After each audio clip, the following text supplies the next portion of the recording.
तो भाई आज मैं आप लोग को सिखाने वाला हूँ माई स्क्वेल के कोड सिखाने वाला हूँ। एक्चुअली माई स्क्वेल जो होता है वो डाटाबेस होता है। डाटाबेस किसी भी वेबसाइट का कोई भी डाटा स्टोर करने के लिए हम माई स्क्वेल का यूज करते हैं। तो पिछली वीडियो में मैंने PHP के हेल्प से माई स्क्वेल के डाटाबेस को अपने वेबसाइट से कनेक्ट किया था। तो लोग पूछ रहे थे कि भाई माई स्क्वेल चलाते कैसे हैं, ये तो हमें आते नहीं, माई स्क्वेल सिखा दो। तो मैं आज माई स्क्वेल की ये वीडियो बना रहा हूँ। आज मैं आप लोग को माई स्क्वेल के बारे में बताऊंगा, कैसे रन करता है, क्या होता है। तो हम लोग कंप्यूटर स्क्रीन पे आ चुके हैं। तो सबसे पहले आपको माई स्क्वेल चलाने के लिए ना आप लोग को किसी भी ब्राउजर पे चले जाना है, ठीक है। यहाँ पे आप जाके एक यहाँ पे आप लिखोगे XAMPP, ठीक है। ये XAMPP होता है, installer and download for epic friend, ठीक है। आप इसे डाउनलोड कर लेना। ये सर्वर होता है। एक्चुअली माई स्क्वेल जो होता है ना वो सर्वर पे ही रन करता है। तो आप इसे डाउनलोड कर सकते हो। जैसे यहाँ पे आपको नीचे डाउनलोड के बटन दिख रहे होंगे, download click here for other version. जैसे यहाँ पे ये विंडो के लिए है, ये लिनक्स के लिए है और ये OS के लिए। आप किसी पे भी रन कर सकते हो, लिनक्स पे भी, विंडो पे भी और OS पे भी रन कर सकते हो। तो ये मेरा ऑलरेडी डाउनलोड है, यहाँ से इसको मैं कट कर देता हूँ। तो आपको क्या करना है, इसको डाउनलोड कर लेना है, ठीक है। उसके बाद यहाँ पे आप लोग को एक बार इसको ऑन कर लेना है यहाँ पे, ठीक है। मैं आप लोग को यहाँ पे इसको ऑन करके दिखा देता हूँ। तो जब आप इसे ऑन करोगे ना तो आपको ये कुछ इस तरीके का इंटरफेस आपको दिखेगा। यहाँ पे आप दिख रहा होगा, ठीक है। आप इसे बड़ा भी कर सकते हो, इसे छोटा भी कर सकते हो, ठीक है। तो XAMPP यहाँ पे आप लोग को ये ओपन हो गया। तो इसको चलाने के लिए आपको यहाँ पे माई स्क्वेल, यहाँ पे इतने सारे मॉडल्स को आप चला सकते हो, ठीक है। यहाँ पे पैच हो गया, माई स्क्वेल हो गया, फाइलजिला हो गया, मरकरी हो गया और टॉमकैट हो गया। इन सबको आप चला सकते हो यहाँ से। तो अभी हम लोग को सिर्फ माई स्क्वेल चलाना है। तो आप माई स्क्वेल पे स्टार्ट पे क्लिक करेंगे और यहाँ पे ये जैसे ही आपको ये ग्रीन दिख जाए ना तो आप समझ जाना कि माई स्क्वेल जो है वो रन हो चुका है। तो माई स्क्वेल यहाँ पे रन हो चुका है। ये बैकग्राउंड में चलता ही रहेगा। आप इसे यहाँ से क्रॉस मत कर देना। अगर आपने क्रॉस कर दिया सर्वर बंद हो जाएगा।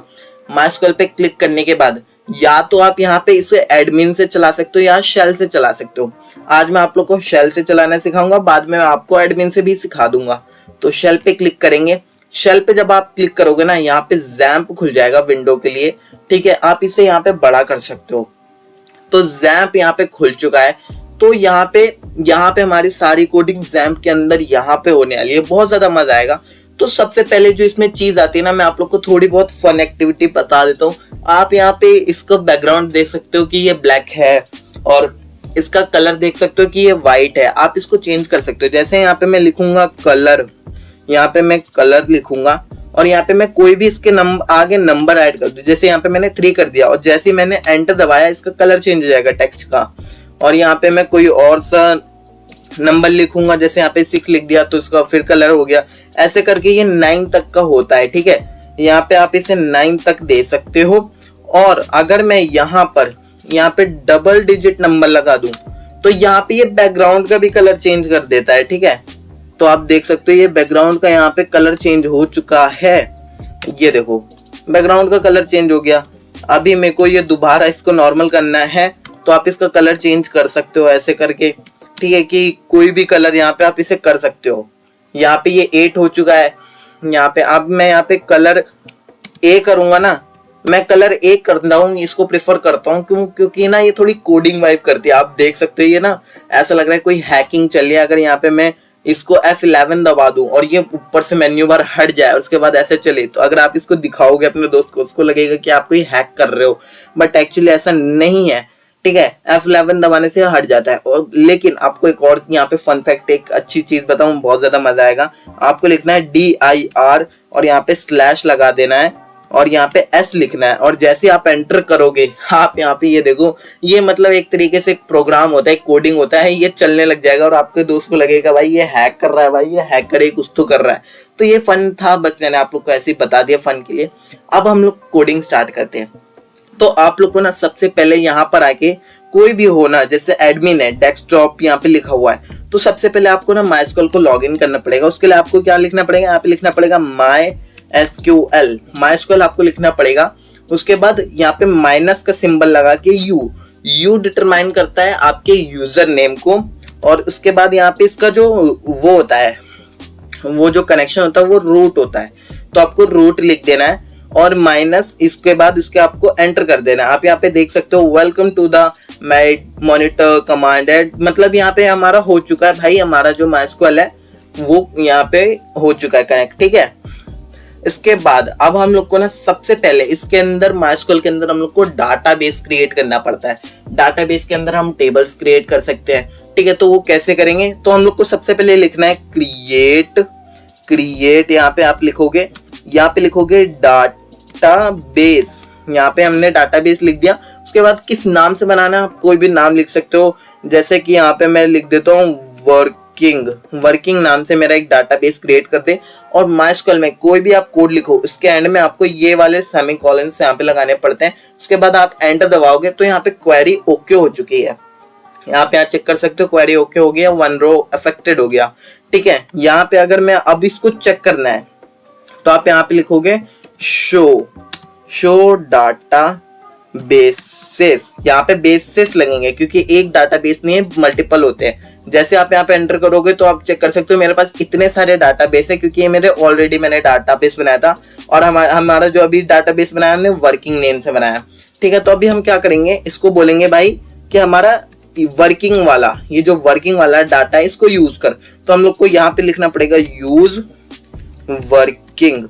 जैसे मैं यहाँ पे यूज वर्किंग लिखूंगा तो आप यहाँ पे चेक कर सकते हो, यहाँ पे नन के जगह पे यहाँ पे वर्किंग लिखा गया, ठीक है। तो मतलब हमारा वर्किंग वाला डाटाबेस कनेक्ट हो चुका है, अब ये वर्किंग कर रहा है, ठीक है। तो डाटाबेस को शो करने के बाद अब आपको यहाँ पे ना आपको इसके अंदर टेबल के अंदर आपको क्रिएट टेबल बनाना पड़ेगा, ठीक है। टेबल कैसे बनाते हैं, टेबल के लिए आप कोई से भी कोड ले सकते हो, जैसे यहाँ पे मैंने कोड लिख दिया ऑलरेडी।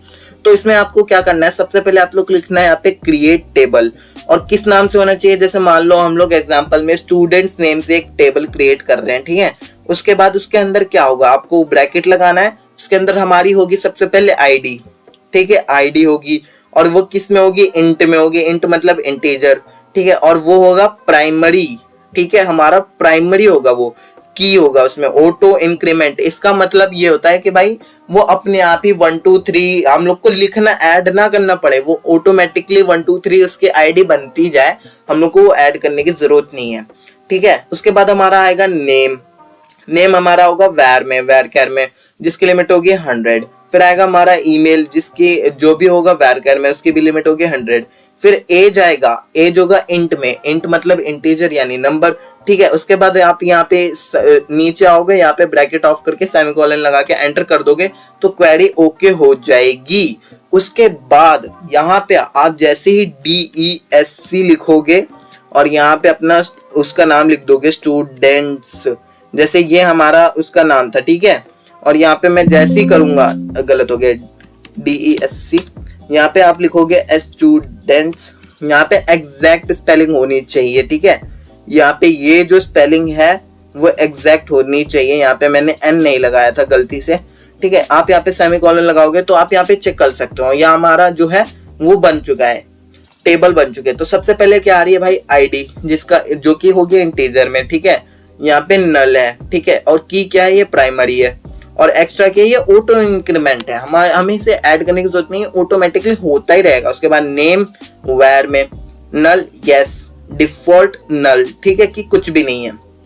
ईमेल वेर में, एज इंट में। और अभी मैं इसे बोलूंगा कि भाई दिखा भाई इसके अंदर क्या है, तो इसके अंदर अभी हमने कोई भी डाटा डाला ही नहीं है, तो सबसे पहले हम इसके अंदर डाटा डालते हैं। तो डाटा डालने के लिए आपको सबसे पहले यहाँ पे लिखना पड़ेगा इंसर्ट इनटू स्टूडेंट्स। आपको इंसर्ट इनटू लिख के उस टेबल का नाम लिखना पड़ेगा, ठीक है, टेबल्स। और उसके बाद उसकी वैल्यू डालनी पड़ेगी कि किसमें हमें डाटा डालना है। सबसे पहला होना चाहिए, जो भी हम डालेंगे वो नेम में जाएगा, फिर जो दूसरा जाएगा वो ईमेल में जाएगा, तीसरा वाला हमारा एज में जाएगा, ठीक है। उसके बाद जैसे यहाँ पे हम वैल्यूज लिखेंगे, वैल्यूज में सबसे पहले हम लोग नेम और फिर ईमेल फिर एज लिख देंगे। अभी यहाँ पे ये जो है ना, इसके अंदर आप ध्यान देना, आपको क्या करना पड़ेगा, कोई भी अगर आपने वैर लिया है तो वैर को इस कॉमा के अंदर लिखना होता है। ये देखो यहाँ पे नेम है, ये दोनों कॉमा के अंदर है, फिर एक कॉमा लगेगा।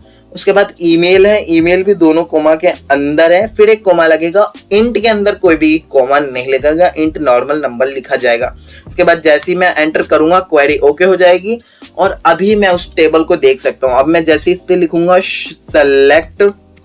सेलेक्ट स्टार मतलब कि सब कुछ दिखा भाई, स्टार फ्रॉम स्टूडेंट्स, यही था ना हमारा उसका नाम। जैसे मैं इसको एंटर करूंगा, अब चेक कर सकते हो, ID 1, आईडी हमने क्या डाली इसमें ऐड करी, नहीं करी, आईडी ऑटोमेटिकली आ चुकी है। नेम खुशहाल, ईमेल यहाँ पे आगे एज 18। अब आप देख सकते हो यहाँ पे ये टेबल बन चुका है, यहाँ डाटा ऐड हो चुका है। अब मैं अगर इसमें मेरे को मल्टीपल टेबल्स हो तो क्या करूंगा, आप यहाँ पे लिखोगे शो टेबल, टेबल नहीं टेबल्स, इसके बाद ये लगा कि आप जैसे करोगे तो आप चेक कर सकते हो कि इसके अंदर कितनी टेबल है। जैसे अभी इसके अंदर सिर्फ एक ही टेबल है स्टूडेंट्स नेम की। सो गाइज मैंने आपको आज इसमें लॉगिन करना सिखा दिया, कलर चेंज करना सिखा दिया, और भी बहुत सारी चीजें सिखा दी, डाटाबेस कनेक्ट करना, मतलब डाटाबेस सारी चीजें सिखा दी। ठीक है, तो अभी मैं इतना ही रहने देता हूँ वरना आप लोग कंफ्यूज आओगे। आप इसकी प्रैक्टिस कर लेना, अगली वीडियो में बाकी और मैं सिखाऊंगा। ठीक है, तो मिलते हैं अगली वीडियो में, तब तक के लिए बाय बाय।